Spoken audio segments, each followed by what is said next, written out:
Come on. Hey, everybody. Welcome to another episode of Franchise or Bust. I, of course, am here with you once again. It's Trevor. And as always, we cannot forget, she is the co-hostess with the mostest. It's Katie. Hey, everybody. How are you doing? They didn't respond. Another rousing moment of excitement from Katie. And then the star of our show today, who we're really excited to have, someone with lots of experience in the franchising world, who's going to, I think, offer us a pretty unique and very interesting perspective on not just what he's doing now, but just the overall world of franchising, is Andrew Garsten. Andrew, how you doing, my friend? I'm doing great, Trevor. Thank you for the nice introduction. And something for you guys to note, Andrew and I have known each other for many years now and currently still work together and have developed great friendship. And I'm really excited for the folks out there to hear about just kind of Andrew's journey and story and where he's at now. And we'll get into some things that obviously are relevant to just the franchising world and things that matter when you're getting into the space and how to be successful, et cetera. So before we launch in and we go over some topics and stuff like that, Andrew, if you wouldn't mind just giving a brief introduction to, what you do inside the franchising world, the brand that you represent, and then we'll start going from there. Great. So Helen, my wife, and I are partners, and we were both in the computer industry for many, many years. With the dot-com bust came a point of transition. And around 2004, a friend of ours, formerly from the computer industry, was representing franchise brands to area developers or regional developers. And he was coming out to our area in Los Angeles to present Massage Envy to a prospect. And he told us about it. And we were like, wow, that's really interesting, because particularly Helen had been a big customer of Massage, and gave us the FDD, and we went through it. And a couple of weeks later, we were in Scottsdale to meet with the franchisor. And as soon as the document was approved for California, we signed up and became a regional developer in 2004 and opened up our first location in 2005. So we've been doing this now for 18 years, shifted from computer industry to massage czars. Nobody would have ever predicted that trajectory. But the interesting thing is that a lot of the things that we had done in our lives up to that point had kind of given us sort of the background that helped us develop the region. And ultimately, we opened 37 locations, although we're down now from that amount. But we opened a lot of stores over the years. So I think something that would be interesting to folks who might be listening to that particular story and journey, you got in at a pretty early time in Massage Envy. There was not, in fact, about how many were there when you all? There was maybe about 20 locations open across the country. A lot of them were in Houston. There was a handful, more than a handful, in the Phoenix area. What we saw was a highly fractured industry. That massage was everywhere, but not under any brand, and that massage in general had a reputation issue, that unless you were going to a very high-end spa, you didn't know what kind of quality you were going to get. And then we also saw a recurring revenue model with the membership. And between those things, a membership that allowed you to go from place to place with your membership benefits, a very reasonable entry point for membership and for services, a recurring revenue model, and branding that was going to create a very unique and profound position in the massage industry for this brand. We thought that it was a once-in-a-lifetime opportunity. And we jumped in and actually bought two regions. Los Angeles is split into 3 markets, and we bought 2 out of the 3 markets for the Los Angeles area. I think that's there's so many folks that they think to themselves, man, I'd love to get into the ground floor of something that's going to grow and a new franchise brand that we feel could really take off. And I feel like you identified there two very helpful things for folks that may be looking for what that could be. And one, is it kind of a disruptor? Is it someone who's going to bring something new to the table for a particular industry, which obviously at that time Massage Envy did? And then also, is there that revenue model, that you feel is going to be really conducive and really successful? So I think those were obviously awesome that you identified that and helpful for folks that may be looking. With the area developer model, then, so explain to folks a little bit about that who may not understand. Are you kind of a liaison at that point between the corporate group and the franchisees, or is it a little more complicated than that? The RD model is really interesting because, at least the way the Massage Envy played out, we were all plunking down a couple $100,000 for each of our regions. And so we were really financing the franchisor. We were their venture capital. We were the early investors, although it didn't completely play out that way, but that's really what we were. And we were given the rights basically to develop the region. So we were responsible for identifying and vetting prospects for franchise locations, and then liaisoning, if you will, their approval process with the franchisor. And then once they were approved, helping them identify real estate, helping them build their locations, helping them open their locations with opening training, and then ongoing operational support, which we continue to do to this day. In my mind, as an emerging brand, that makes a ton of sense. Like, to me, I think about it like, well, yeah, you could get people who they're saying, okay, I'm going to buy into the concept. Not only buy into the concept, I'm going to grow it for you. Like, I'm going to help you grow it. And yeah, I'm going to make a little bit of money off that myself, sure. But ultimately, it's going to benefit the brand in major ways if I do what I say I'm going to do and I do a good job. Why do you think that some brands don't invoke that model? And even when they like, and I think maybe we'd understand once they're fully established why that model, may tend to go away or they shift a different direction. But why do some emerging brands not utilize that? Because to me, it seems so advantageous. Well, I think that one thing is that we were really treading into uncharted territory. I don't think that there really had ever been a personal services franchise that had ever really launched in any kind of big way across the country. So with the regional developers, they had 35 entrepreneur-led businesses where they could pick the best practices and the best learnings. And then we all kind of wind up sharing with each other.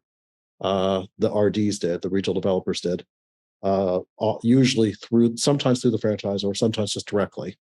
But I think that we wound up building the field expertise that the franchisor would have had to spend a lot of money and a lot of time building if they had done it on their own. I think that in some industries, like let's say QSR, the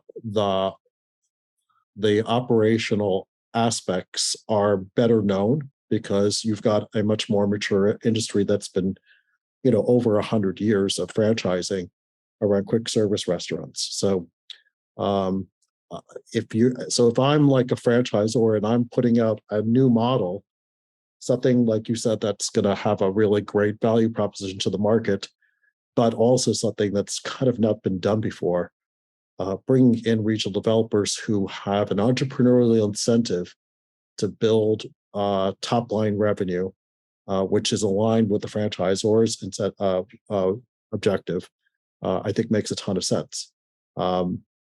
If I would say that the franchisor never really completely understood actually how much intelligence it had with the regional developer. It's very hard for the egos to kind of accept that they have this group of 35 people who are essentially their peers in terms of understanding what the business is about. And so that's a challenge for regional developers, but it also shows you about how effective it can be. Yeah, absolutely. Okay, so you got in early on, were able to be successful. Obviously, been it for a very long time. Grow the I think maybe even beyond the required amount, of stores that especially initially, obviously, that they were wanting you to do. So we're able to do that. So now let's kind of transition to the idea of you've established, you've got your group of franchisees. Now your objective is to lead them kind of in the direction of truly being as successful as they can be, and that comes through a variety of means. But one of those means, obviously, that's important is making sure that the message gets out in the area. And I find, obviously, we know each other and we work together, and I work with lots of franchise businesses. And I find that oftentimes, if the local groups just rely on the power of the franchisor, they tend to miss out on a lot of just messaging that can go on and the ability to gain more traction in their area. And I know that for you all, you've always taken the approach of, yeah, we understand what the franchisor is doing and we appreciate that. And we're working, in conjunction in some of those ways, but also kind of harnessing the power of taking control of, a group that can do your own messaging. How important do you think has that been? And then how's that kind of evolved over time? Well, I would say that, in the last 18 years, we went from a marketing world where analog media, and that would be direct mail, radio, and television broadcasting, was the body of the dog, and digital marketing was sort of the tail. And the way that the thinking was that analog media was the push and digital marketing was the pull, right? And what's very interesting is that over the last 5 or 6 years, I would say that the digital media has overwhelmed the analog dog, and it's become a big dog on its own. And it's not to say that analog media is the tail of the dog, but it just doesn't have the significance anymore. And it's so the whole media market is very, very fragmented because of streaming. So in the end, the thing that sort of like stays the same but yet increases in significance is search ads. I mean, it just winds up becoming sort of the foundation sort of all marketing in the world going forward. And so it's very, very it's kind of interesting for me, and not wasn't really expected, but I could see it very, very clearly, and that's definitely become pointed over the last couple of years. And you and I have had discussions about it, how an agency like LSM used to be sort of like a secondary agency, and really an LSM can be a lead agency, and those analog agencies can sort of be more, they really have more of a secondary purpose. Their purpose now is branding, and branding's not unimportant, and branding does have a digital component, but they're not the ones that drive the customers into the business. What drives the customer in the business is what happens out of their search activities. Yeah, for sure. So I think, in each business it's different, but certainly, with Massage Envy in particular, what we've seen, which has been, especially even from we started working together around 2015, 16, and we've seen a drastic change in what is important for your group and for their group in terms of like what kind of strategy are you implementing in order to successfully bring along your franchise group to make them successful, going from a real heavy focus on consumer marketing and leads and let's just get more bodies in the door, to now kind of shifting gears into saying, well, sure, we don't want to just not get leads. That's always a thing. But we also are really paying attention to and looking for folks to actually come in and work for us, be the massage therapists and be the folks that are working in the locations to drive business. I just find it fascinating that inside of franchising, as much as it's systematized and as much as it's a model, which is very attractive, you still always have to have that nimbleness and that entrepreneurialness to change gears. Maybe just expand on that a little bit as I'm thinking about it, so people can understand that yes, you buy into a franchise system. Yes, it's process. Yes, there's things you do, but you still have to always be evaluating and thinking. Well, some of the interesting things that happen with a franchisor is that you have these people that have positions that are to take care of certain aspects of the business. And traditionally, marketing is one of those things that you would think the smarts and the budget all needs to be coming from a central place. And I'd say traditionally, it probably was not a bad thing to happen. But people that work inside of corporate environments are territorial, and they are threatened by not maintaining their budgets and their programs, and don't know how to shift necessarily to when the markets are shifting. So this thing about recruiting is so interesting, because while the franchisor is pushing big sort of nationalized, centralized spending on that starts with sort of consumer marketing, that what we see at a clinic level almost everywhere across the country is that we have demand that far outstrips supply. We have way more demand than we have massage therapists to serve customers. Where we do have capacity, which is under skincare, there's been not the kind of intelligence in marketing that there was put around massage, right? So when you have this sort of disconnect between what the chief marketing officer sees the world, how they see the world, and then how we see the world supporting our franchisees, we find ourselves to be very fortunate when we have partners like LSM, where we can go, hey, we have this problem. How can we address this problem? And we started off doing together, I guess maybe 4 years ago, when we started working, or 5 years ago, started addressing this problem with Google Ads. And now we've shifted to Indeed ads. But what's interesting about it is that it's before, digital marketing was very location driven, so that we were looking for consumers that were looking for our services in specific markets.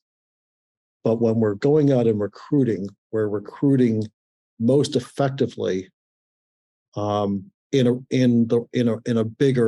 regional market, in a metropolitan market, because people don't look at where they work as having to be fulfilled within a certain driving radius. It's a different driving radius for work. And so, which is good, because we have locations, for instance, on the West Coast, the Pacific Coast, that are very, very expensive. And so if they can't attract people that are coming from places where the real estate is less expensive, they won't have any employees at all. Mm-hmm. And this has always been the case for employers, right? Employers always draw people from different areas than where they are. So it also means that we need to work together. The consumer marketing, what we did as regional developers was what we go to our franchisees and say, look, everybody standardize on a baseline, because the intelligence of franchisees, their marketing intelligence could vary from very low to very high. And so as the regional developer, you want to say, let's set a baseline. So no matter what, even when we have the lower marketing intelligence people, they're going to benefit from the group intelligence, right? But then we're leaving it up to the individual franchisees about how they want to scale their consumer marketing. With recruiting marketing, it's like, if we don't get together and first market Los Angeles and then market San Fernando Valley, Central Los Angeles, West Side, whatever, We don't market that, and then we market into our individual areas. We're not going to effectively find the people that are looking for work where our locations are. So having a co-op, having somebody that has that vision that can help show the franchisees and say, this is the way, we have to do it this way. It's been, our franchisees have been very fortunate that they've had the ability, Helen and I sort of looking at the market, looking at the needs and saying, we can do this. And not only can we do it, but it won't be that hard for you and it will be effective. So anyway. Yeah, no. And I think that, what we're really kind of piecing together is, again, the goal of, okay, I'm kind of getting into a brand, starting my own thing in a lot of ways, but then also always looking for what is going to be important. How do we keep scaling? How do we keep successfully going inside of this business, regardless of support or, whatever is happening. It's really that job of, the regional developer, area developer keeps saying like, okay, I'm going to keep pushing you guys. I'm going to keep pushing us in that direction. What are the problems and how do we solve them? Yeah, absolutely. Over and over and over again. So you've been a problem solver inside of this particular brand for a good while now. You said going on 18 years. Maybe just, in the general world of franchising, is this something that you would look at and say, you know what, I would love to go do this all over again or jump right back into it? Or what are maybe some of the things that you see inside of just the world of franchising that may give you pause to do that? Because obviously it worked out great, and no complaints or regrets, certainly from where you're at now.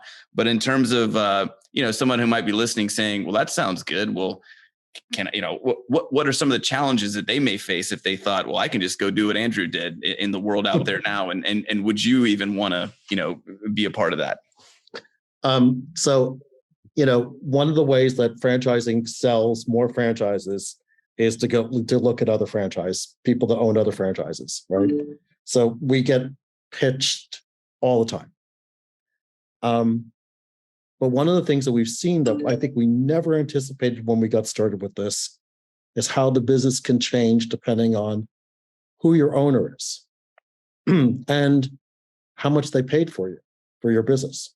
So if you wind up in a situation where one owner has sold it to another owner and that current owner paid too much, they are going to take out of the system what they need to justify the price that they paid.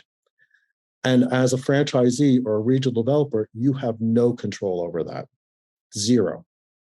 And so that gives me pause, and Helen, that gives us pause to go into any franchise concept unless we know that somehow we can control, the scenarios of ownership, which is almost impossible. So would I do a franchise? Perhaps, if I came up with the right idea.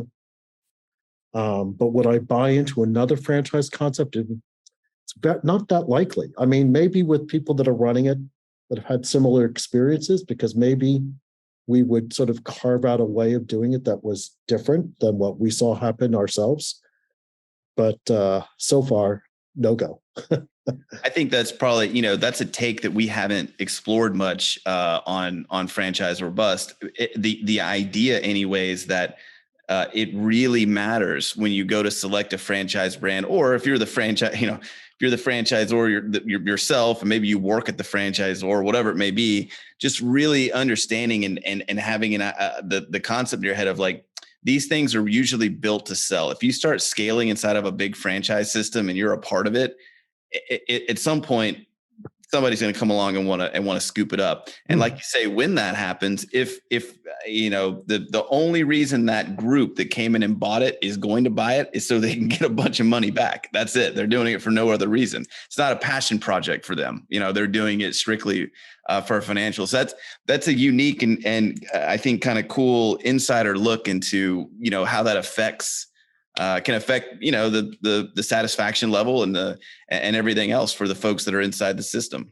The other thing that we could see is the rise of the rise and prevalence of private equity.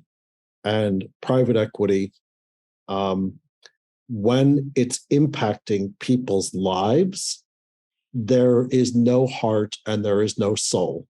There is no compassion. It's just about money. Mm-hmm. And so if it was a private owner and they paid too much, at least I could go and give them my face and let them see me cry. Mm-hmm. And it might impact the way that they behave. But with private equity, there is no mercy. Mm. I understand. Believe me, I've been the victim of those changes myself many times over the years. Yeah. When private equity comes in. But that's cool. That's an interesting look at, just because that is such a big deal in the franchise space, especially as a franchise brand scales. Private equity inevitably comes in at some point along that scale cycle. I don't think it's inevitable, but it has to do with paying too much, right? So we saw private equity pay the right amount and develop the business organically and strengthen it the way that it needed to be. And then we saw a private equity firm pay too much, and all of that goodness got thrown out the window. Mm. Gotcha. Interesting. Well, that's a great kind of, at least for people out there, at least have their eyes wide open that's a real possibility in the world of franchising. And when you get into it, especially if you get in, at the regional developer level and area developer level. And, I've really enjoyed learning more about that from you. We had one other former regional developer from Massage Envy on Franchise or Bust. And we were able to get some of that perspective, and we've really enjoyed being able to get your perspective as well, Andrew. Anything you want to leave us with, or any closing thoughts to kind of sum up our conversation? That one of the philosophies that Helen and I have is about our vendors, is that if we can find vendors that work with us, that that they become part of our team, and that they are just as treasured and protected as key employees. So when we went through the COVID downturn, I came to you and said, we want to make sure that we keep a pulse beating at LSM so that when we come out of this, we can be strong. And I think that is something that people need to recognize, and I would like to nurture that in the world. And I think that LSM deserves it from its customers, because you've been a great partner for us. And I really, really do. And Helen and I both really appreciate that. Well, that's amazing. Thank you for those kind words. And we feel the same about you all. And when we were able to earn your business, I know the majority of the reason had to do with that I brought Katie with me out to Santa Barbara. We originally met. And for that, I will be eternally grateful to Katie for coming out on that trip with me and really. I asked the hard questions here and before. That's right. Well, Andrew, we really appreciate you again. Thanks for bringing kind of a unique perspective to our show this week, and thank you for your friendship, and thank you for partnering with LSM all these years. And we have no doubt you're going to continue to have great success in the future.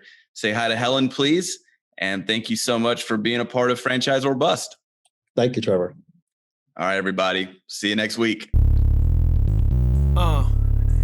Come on.